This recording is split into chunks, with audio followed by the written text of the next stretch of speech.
Hello, maulan na Monday sa atin ngayon sa Bicol Region. Ayun, narinig natin yung advisory, yung balita na nagkaroon ng suspended class. Sana ayan, makinig sa Radyo Uragon, DCGB at iba pang radyo para at least ma-update kayo. Huwag nang payagan pumasok pa ang ating mga anak, estudyante patungo sa kanilang mga school. Kaya nga naman sobrang ulan sa ngayon, araw ng Monday, December 11. Malapit na ang Christmas. Yung mga ano dyan, yung mga bossing o amo nyo, pakinggan niya, parinanggan nyo na ibigay mo na sa amin ang Christmas bonus. Ayun, ako si RB Bicol TV Ronald Araw. Nandito ako sa Barangay San Roque. Napansin nyo naman yung sistema, walang pagbabago about sa basura na naman dito.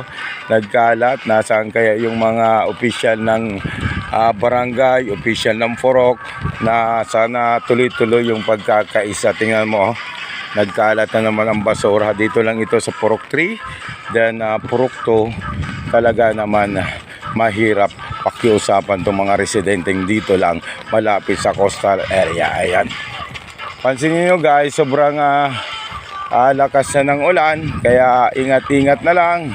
Huwag nang payagan ng mga bata na lumabas pa. Kasi nga naman, ito yung gusto ng bata, maligo sa ulan. Paano naman ang epekto nitong pagbaha? Kasi nga madumi yung kalsada, tapos masasalamuha ng mga bata. Ayan ingat.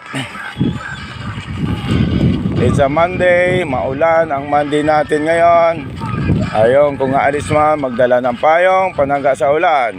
Ayan, katulad dito, bumili kayo ng kaputi. Si Roberto Antiquera, naglalakad, suporta talaga sa panangga sa ulan. Ayan, diretso tayo sa Barangay Purok 1. Pansinin natin ganun pa rin, walang pagbabago. Ayan, tingnan mo ang basura dito guys. Ay nako, Barangay San Roque, gising-gising, magkaisa tayo tungo sa kalinisan. Kasi nga naman, ito na rin lang ang ating ayan, ambag sa komunidad, ambag sa barangay, na wag na nating and of course, yung coastal area ganito, wag nang tapunan ng basura ang dagat. Kasi nga naman, mayroong mag-iilan na mangingisda dyan na sa laot. Ingat-ingat din yung ayan, may namataan tayo na yun talagang hanap buhay nila para maminwit. Then sana po magtulungan tayo na wag nang tapunan ang basura ang dagat. Nakikiusap po si Ronald Araw, RB Bicol TV Concerned Citizen, dito sa Barangay San Roque. Ayun, napakaganda ng dagat pag malinis. Then siyempre, pag malinis, lalapit ang biyaya ng dagat. Siyempre, of course, yung isda na pang araw-araw ng ating kinakain din. Ayan, yun muna ang update ko. RB Bicol TV, Ronald Araw reporting sa ganitong oras, nagsabing ingat-ingat, mabuhay Barangay San Roque, and of course mabuhay din sa buong mundo.